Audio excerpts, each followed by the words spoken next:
நீண்ட நேரமாக திறக்கப்படாமல் இருந்த வீட்டுக்கதவு கதவை உடைத்து உள்ளே சென்ற அக்கம் பக்கத்தினர். கட்டிலுக்கு அடியில் மூதாட்டி சடலமாக கிடந்ததை கண்டு அதிர்ச்சி. அதே அறைக்குள் இருந்த பேரனை பிடித்து விசாரித்த போலீஸ். மூதாட்டியை அவரது பேரனே கொலை செய்தது ஏன்? நடந்தது என்ன?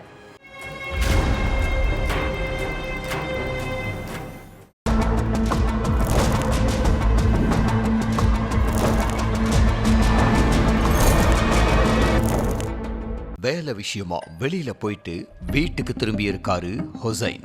அப்ப கதவு உள்பக்கமா பூட்டப்பட்டு கிடந்திருக்கு. ஹுசைன் கதவை தட்டி பார்த்திருக்காரு. ஆனா வீட்டுக்குள்ள இருந்து யாருமே கதவை திறக்கல. ஏன் யாரும் கதவை திறக்க மாட்டேங்கிறாங்கன்னு நினைச்ச ஹுசைன் ரொம்ப நேரமா கதவை தட்டி பார்த்திருக்காரு. அப்பவும் யாருமே திறக்கல.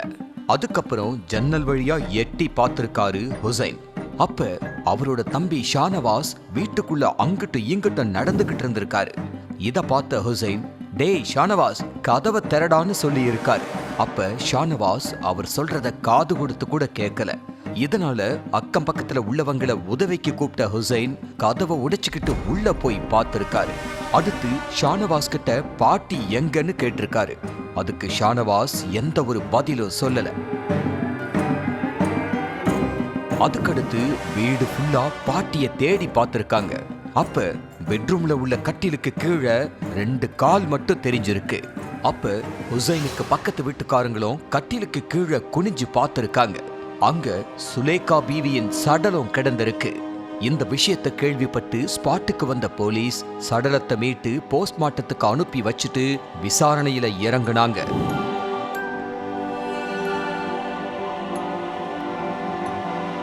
கேரளா கொல்லம் பகுதியைச் சேர்ந்தவங்க சுலேகா பீவி.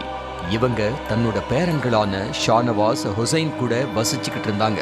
ஹுசைன் அதே பகுதியில உள்ள ஒரு கம்பெனில வேலை செஞ்சுக்கிட்டு இருக்காருன்னு சொல்லப்படுது. ஆனா எந்த ஒரு வேலை வெட்டிக்கும் போகாத ஷானவாஸ் வேண்டாத சேர்க்கையால மது போதைக்கு அடிமையாகி ஊதாரியா ஊர் சுத்திக்கிட்டு இருந்திருக்காரு. ஷானவாஸ் எந்த ஒரு வேலைக்கும் போகாததால அவருக்கு போதைப் பொருள் வாங்க கையில காசு இல்ல. இதனால பாட்டிக்கு வர்ற ஓய்வூதிய பணத்தை திருடிதான் அவரு போதைப் பொருட்கள் வாங்கிட்டு இருந்ததா சொல்லப்படுது.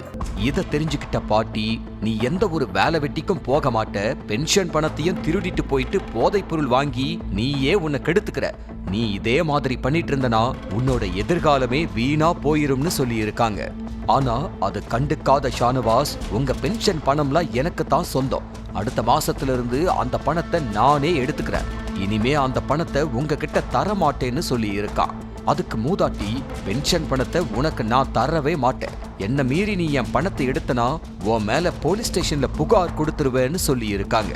இதனால 2 பேருக்கிடையில பயங்கர வாக்குவாதம் ஏற்பட்டிருக்கு. சம்பவத்தன்னைக்கு ஷானவாஸ் ஃபுல் போதையில வீட்ல இருந்திருக்காரு. அப்ப அந்த மாசத்துக்கான பென்ஷன் பணத்தை கேட்டு பாட்டி கிட்ட மீண்டும் பிரச்சனை பண்ணி இருக்காரு. அப்ப பாட்டி பணத்தை தரமாட்டேன்னு சொல்லிட்டாங்க.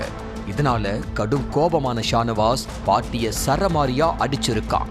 இதுல தலையில பலத்த காயமடைஞ்சி பாட்டி சம்பவ இடத்திலேயே உயிரிழந்துட்டாங்க. அடுத்து அவங்களோட சடலத்தை கட்டிலுக்கு கீழே போட்டு மறைச்சிருக்கான்.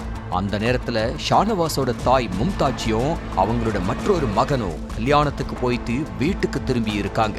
அடுத்து சுலேகா பீவி உயிரிழந்த செய்தியை கேட்டு மும்தாஜ் சூசைடு பண்ண ட்ரை பண்ணி இருக்காங்க. ஆனா அங்கிருந்த பக்கத்து வீட்டுக்காரங்க அவங்கள தடுத்து காப்பாத்திட்டாங்க.